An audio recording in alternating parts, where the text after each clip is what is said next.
नमस्कार, मैं हूं अंजलि और आप देख रहे हैं देवी पूजक टाइम्स लाइव टीवी न्यूज। तो चलिए शुरुआत करते हैं आज की मुख्य खबर से। दोस्त ने सुनाए पीएम मोदी के किस्से। मुझसे कहा था ऑफिस का ताला लगा दो, पार्टी का खर्च बच जाएगा। एक छोटे से कमरे में बिताई रात। आज प्रधानमंत्री नरेंद्र मोदी का 72वां जन्मदिन है। गुजरात के मुख्यमंत्री से प्रधानमंत्री तक के उनके सफर के बारे में आप काफी बातें जानते होंगे, क्योंकि उनकी कार्यशैली से लेकर उनके बचपन तक के बारे में बहुत कुछ लिखा जा चुका है। लेकिन मोदी के राजनीतिक करियर के शुरुआती दिनों से जुड़े कुछ किस्से बहुत ही कम लोगों को पता है। प्रधानमंत्री मोदी के जन्मदिन के मौके पर गुजरात के पूर्व कृषि मंत्री और इफ्को के चेयरमैन दिलीप संघाड़ी ने भास्कर के साथ कुछ यादगार किस्से साझा किए हैं। जानिए उन्हीं की जुबानी। साल 1996 में जब नरेंद्र मोदी बीजेपी के महासचिव बनकर दिल्ली गए तो उन्हें पंजाब, हरियाणा, हिमाचल प्रदेश और जम्मू कश्मीर की जिम्मेदारी दी गई। इस समय मुझे दिल्ली में रहने के लिए एक बंगला मिला था, क्योंकि मैं सांसद था। मैंने अपना यही बंगला मोदी को रहने के लिए दे दिया था। नरेंद्र मोदी सरल स्वभाव के व्यक्ति हैं। वे हर माहौल के हिसाब से खुद को इतना मिला लेते हैं कि जैसे दूध में शक्कर मिल जाती है।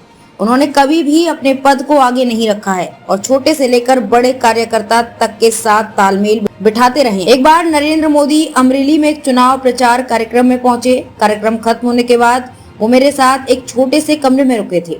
वो कमरा इतना तंग था कि बैठने तक की जगह नहीं थी। विश्राम के लिए एक ही कमरा होने पर भी नरेंद्र भाई ने वरिष्ठता नहीं दिखाई। उन्होंने किसी होटल में रुकने के लिए भी नहीं कहा और उसी छोटे से कमरे में पूरी रात बिताई। ऐसा ही एक और किस्सा है। उस समय नरेंद्र मोदी चुनाव प्रचार के लिए मेरी एम्बेसडर कार से जाया करते थे। मैं बहुत सावधानी और धीमी गाड़ी चलाया करता था। अब नरेंद्र भाई मुझसे कहते थे, तुम इतनी धीमी गाड़ी क्यों चलाते हो? 30-40 की स्पीड से हम हर एक जगह नहीं पहुंच पाएंगे।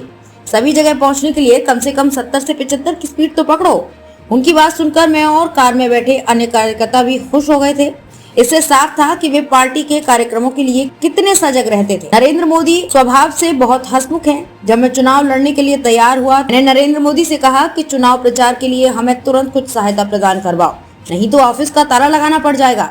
इसके जवाब में उन्होंने हंसते हुए मुझसे कहा कि अच्छा है, ऑफिस का ताला मार दो, इससे पार्टी का खर्च बच जाएगा। ये सुन सभी कार्यकर्ता ठहाके मारकर हंस पड़े। हालांकि उस समय नरेंद्र मोदी ने तत्काल प्रभाव से वित्तीय सहायता प्रदान करवा दी। चुनाव में जीत गया था और इसके बाद मंत्री भी बनाया गया। खबरों में अब तक के लिए बस इतना ही।